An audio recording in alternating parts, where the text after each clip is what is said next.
About a week or so ago, Capcom dropped a patch for Dragon Dogma 2 that introduced a ton of fixes for the game. They added an easier game mode, and most importantly for us, they made some CPU utilization improvements. We took a look at this patch on the channel a few days ago on a Ryzen 7800X3D with an RTX 4090 and saw some really nice performance improvements, especially in the city of Vernworth, where I saw gains as high as 85% on 1% lows compared to older footage that I had. But I did get a couple comments of people wondering how the game would run on slightly weaker hardware, and that's what we're going to do in this video. We're going to take a look at a few different cities, the wilderness, a big boss fight, a fight with a ton of NPCs, and see how the game runs, shall we?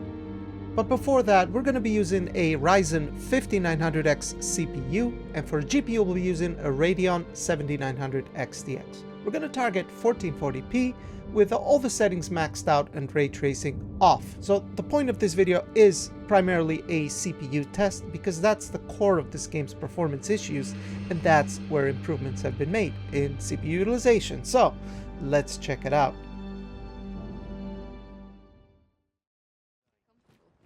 Now I'd like to start with the worst area in the game as far as performance, the city of Vernworth. And unfortunately, I don't have any older footage to compare. But, I mean, this is definitely a lot more consistent than it used to be. But we're still having trouble maintaining a locked 60 for the most part. As you saw there, we dropped below that. And 1% lows are better than they used to be overall, but they're still not necessarily great, right? I mean, according to Capcom, we know that these NPCs in the city add a lot of load to the CPU for some reason, the way they have it programmed. And that's one of the reasons why they load right up in your face, which is kind of strange. But this leads to another thing I wanted to talk about, and that's Monster Hunter Wilds, because that's another Capcom game running on the RE engine that's going to be open world. And it's a game that a ton of people are excited about, including myself, by the way. And they showed some new gameplay last night during the PlayStation State of Play, which was great. But they also dropped the PC system requirements. And I'm concerned, guys, because they list 1080p, which is fine, no problem with that. Frame rate 60, which is great. But in parentheses, it says with frame generation enabled, and they list a 11600K i5 processor or Ryzen 5 5500 or 3600X. For GPUs, they have RTX 2070 Super or 6700 XT running on medium settings. Now, what makes this worrying is that it doesn't really necessarily sound like it's a graphical bottleneck, because they're not using DLSS or FSR upscaling. They're going straight for frame generation. And frame generation gives you more FPS in a CPU bound scenario. I mean, maybe I'm reading too much into this, but it sounds particularly concerning. But anyway, back to the topic of this video. The city of Vernworth, the worst place in the game for performance. Yeah, I mean, we're able to stay pretty close to 60, but we do drop below that quite frequently, I might say. And 1% lows are much better than they used to be, but they're still not necessarily great. But let's take a look at a couple other cities and see if it's any better.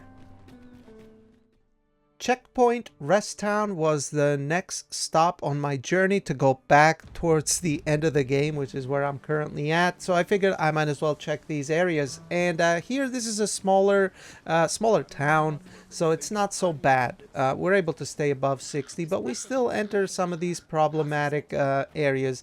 And I think if you pay close attention to it, these drops in frame rate have something to do with NPCs loading in, which I mean makes sense. Capcom's been pretty open about this, and you can even see him loading in front of your face. But I would say for the most part, here it's not too bad, not even close to how bad it is in the city of Vernworth.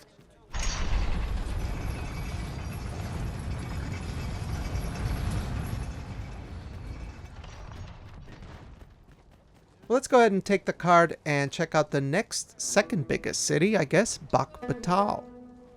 Bakhbatal definitely runs a bit better. We're at least able to stay above 60 here consistently, although 1% lows are not necessarily great, but they're still better than Vernworth.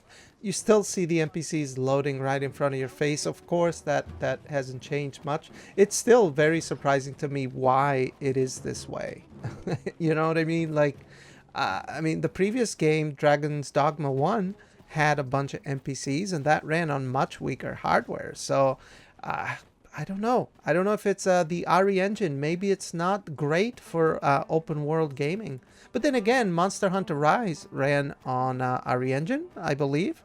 And that runs on the Nintendo Switch. So, I don't know. I genuinely don't know why this game is so CPU intensive when it comes to loading in NPCs.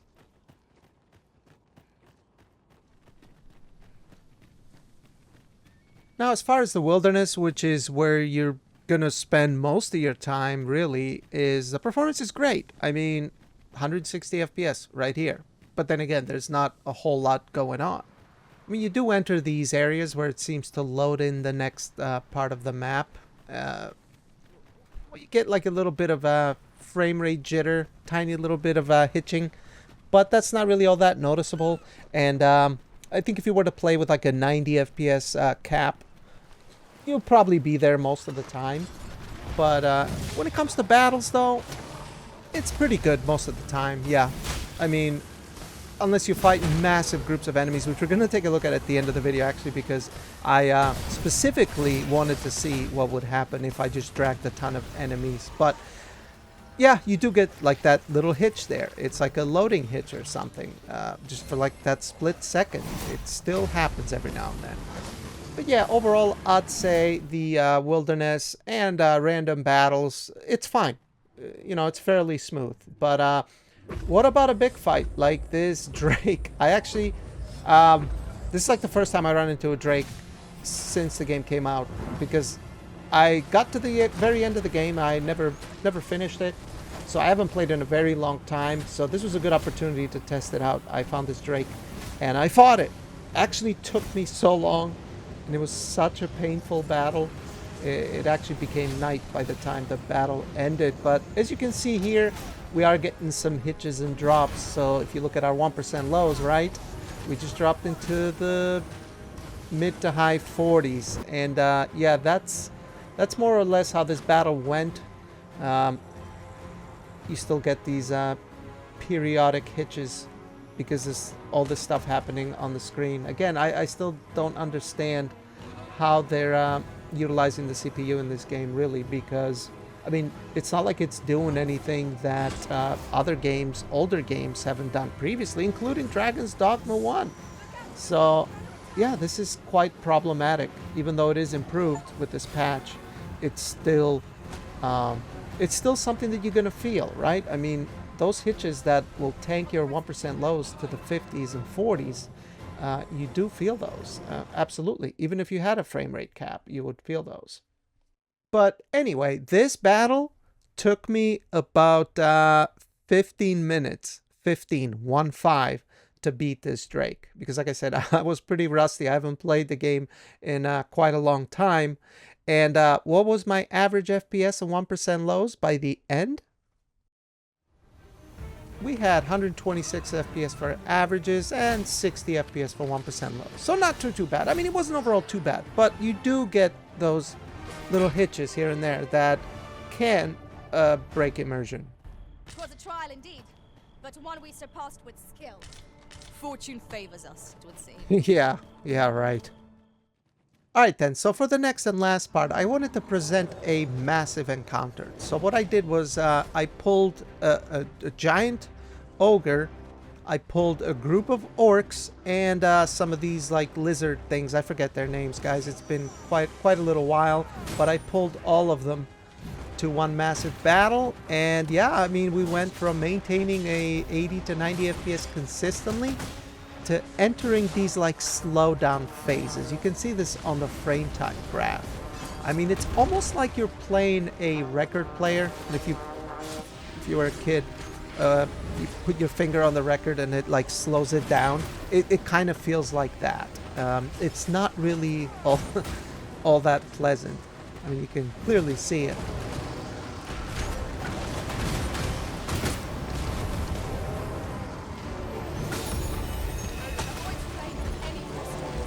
And it's not like the city of Vernworth, for example, where you get these like consistent stutters. This is more like a slowdown. It's just different and weird, because if you were to think about it, there's a lot more enemies on screen right now doing stuff than what you'd normally see in Vernworth. Let's be real, because NPCs don't load until they're directly in front of you, right? And here there's a lot more of them, so it's a different type of behavior. Very strange. I mean, I haven't seen this type of CPU utilization before. And if you've paid attention throughout this whole video, right, we've never been GPU limited. Our GPUs have always been below 99%, and that was by design. I wanted to have the Ryzen 5900X be the limiting factor, just so that we could see those improvements that they've made. And they have made improvements, but it still needs work for it to be, you know, where it should be. I mean, yeah, the game is very playable, don't get me wrong. It's still, despite having some of the issues, it's a lot more enjoyable than it used to be, but it still needs a bit of work. And again, this is the type of scenario that not a ton of people are going to run into. No one's going to be pulling in 4 groups of different enemies and a boss. But yeah, I wanted to present the worst case scenario here. So yeah. But to wrap things up then and share my thoughts, well, I'm glad you guys suggested I take a look at another set of hardware, because, I mean, Ryzen 5000s are very popular. A lot of people have Ryzen 5000s, and the 5900X is representative of all the other Ryzen 5000 CPUs in gaming. Let's be real here. Even a 5600X performs very similar to a Ryzen 5900X or 5950X in gaming. It's not a massive difference between them, except for the X3D, of course. That would have a bit of a more noticeable advantage. But yeah, I would say Capcom have done a good job, you know, improving the game's performance from release date to now. It still needs a bit more work, in my opinion. And I hope that the game does receive a bit more optimization CPU-wise, because these drops and slowdowns can be felt, you know, they can be immersion breaking. And I want to see the game be in the best place that it can be, because Dragon Dogma 2 is a pretty unique open world RPG, in my opinion. And it's a fun game to play, too. So, yeah, I don't know. What do you guys think, though? Leave a comment down below, let me know, give the video a like if you liked it, and consider subscribing, and follow me on Twitter at TerrawarePC. I appreciate you all watching. I'll see you in the next one, and I don't know, feel free to suggest I look at something else. I do take that stuff into consideration if I have the time. You know, we'll see what happens. Anyway, I'll see you guys on the next one. Thanks for watching. Bye-bye.